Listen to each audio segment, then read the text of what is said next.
সব কমপ্লিট হয়ে গেছে, সব খাওয়া শুরু হয়ে গেছে, কিন্তু আমি এখনো কিন্তু শুরু করতে পারিনি। দেখো দেখো দেখো বিনা কেমন লাগছে? আমি তো ভাবতে বললাম। আর সস স্যালাড কেউ নেবে? এটা বৌদিকে দেখে কি মনে হচ্ছে যে বলো কিছু, কেমন লাগছে?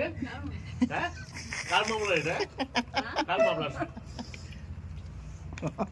ওই এটা ভাতের সঙ্গে টাইম দিচ্ছে না তো বৌদি। আর তোমার খাওয়াই তো আমার সময়টা চলে যাচ্ছে। কি কি নিতে বললা? আলু আর একটা পিস। না পাতাটা আগাতে বললাম। আপনি বুঝেন না, আমার বাচ্চা সব খাই নিল রে, সব শেষ না হয়। আলু কে নেবে? আমরা সবাইকেই দাও, টেস্ট করে। সবাই দাও। আলু সিদ্ধ, আলু পোড়া। কড়াইতে দাও, ভেঙে দাও, আমাদের একটু ভেঙে দিও, তুলে দাও। তেত্তি বাবা, তেত্তি মা বাবা। করে না ওই কিছু দেখো। নাও,